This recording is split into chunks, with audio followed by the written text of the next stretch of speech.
আল্লাহ নবী সাল্লাল্লাহু আলাইহি সাল্লাম বলতেছেন, তিন যুবক তারা রওনা দিয়েছে শিক্ষা সফরের জন্য। কিসের জন্য? আমাদের যুবকরা শিক্ষা সফরে যায় না, যায় না? কিন্তু শিক্ষা সফরে যায় কলেজের থেকে দেখি ছেলে এবং মেয়ে। আহলে সুন্নাত ওয়াল জামাতের নির্ভরযোগ্য চ্যানেল ফুরফুরা ওয়াজ টিভি।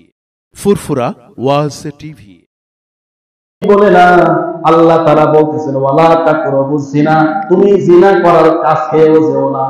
কাছে যাওয়াও নিষেধ। জিনা করা তো দূরের কথা, জিনার কাছে যাওয়াও কি? জিনা হতে পারে এমন সম্ভাবনা জিনিস থেকে বেঁচে থাকতে হবে, ঠিক কিনা বলেন? তাহলে ছেলে মেয়ে যদি একসাথে যদি শিক্ষা সফরে যায়, অঘটন ঘটার সম্ভাবনা আছে না নেই? এজন্য আছে না নেই? এই জন্য আমরা যারা অভিভাবক খুব সচেতন থাকতে হবে। আল্লাহ রাব্বুল আলামিন কিন্তু আপনাকে পাকড়াও করবেন, ঠিক কিনা বলেন? এই জন্য ভাই আমার, বন্ধুগণ আমার, শিক্ষা সফর করা জরুরি। জিনিস ভালো ভালো নিদর্শন দেখা এটাই আমাদের একটা অংশ, কিন্তু গুনার কাজ করে শিক্ষা সফর করা যাবে না, ঠিক কিনা বলেন?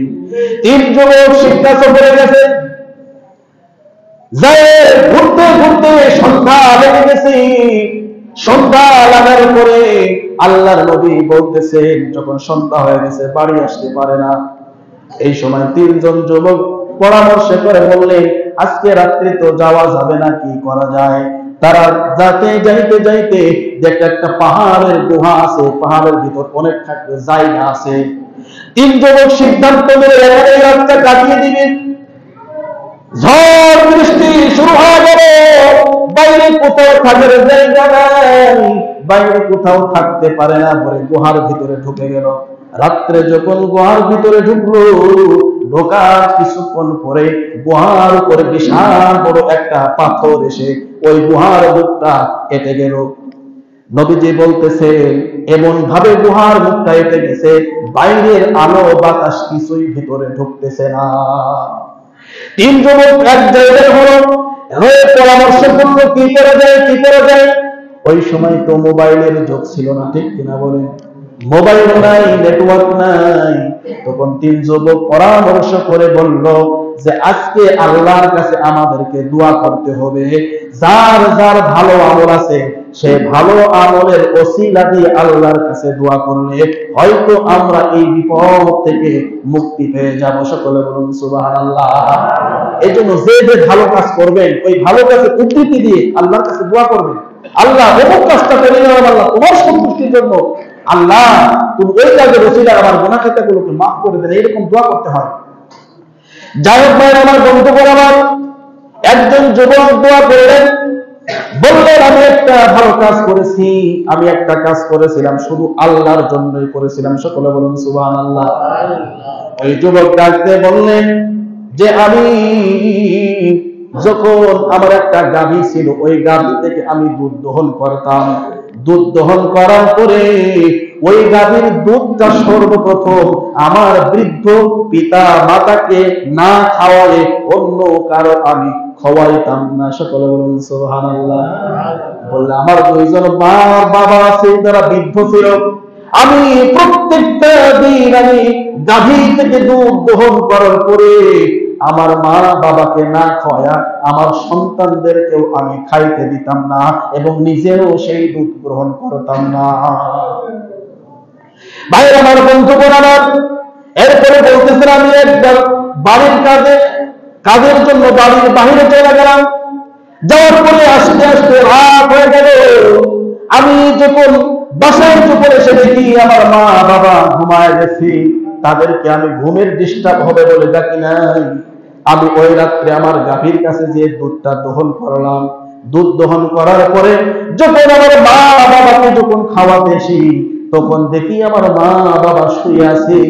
আমার মা বাবা ঘুমার ডিস্টার্ব হবে, আমি এই জন্য আমার মা বাবাকে জাগ্রত করি নাই। আমি দুধের পিহালা নিয়ে দাঁড়িয়ে থাকলাম। যখন আমার মা উঠবে, আমার বাবা করবে, তখন আমি তাদেরকে দুধ পান করাইবে। সকলে বলুন সুবহানাল্লাহ। আল্লাহ নবী বলতেছেন হাত্তাল ফজর, ওই ব্যক্তি দাঁড়িয়ে থাকতে থাকতে ফজর হয়ে গেল। আল্লাহু আকবার বলে দাঁড়িয়ে থাকতে থাকতে ফজর হয়ে গেল। ফজরের আযান যখন হয়ে গেল, তখন বাপ মা উঠে পড়লেন। সাথে সাথে তিনি বলতেছে, আমি আমার মা এবং বাপকে নিজে হাতে সেই দুধটুকু পান করালাম।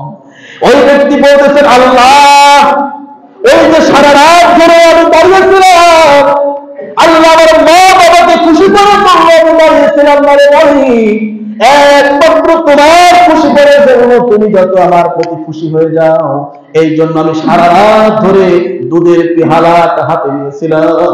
ও মালিক, এই কাজটা শুধুমাত্র তোমার জন্য করেছি, অন্য কারোর জন্য করি নাই রে মালিক।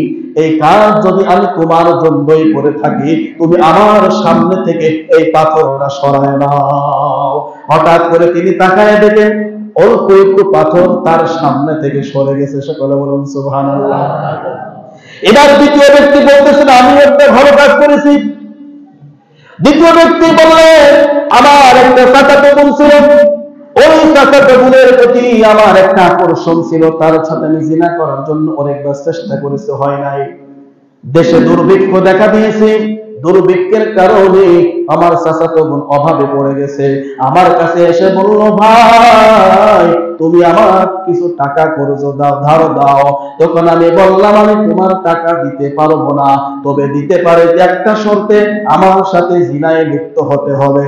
চাচাতো বোন ডাক দিয়ে বললেন, অসহায় হয়ে গেছে, টাকা পয়সা কিছুই নাই, খাওয়ার কিছুই নাই, রাজি হয়ে গেছে।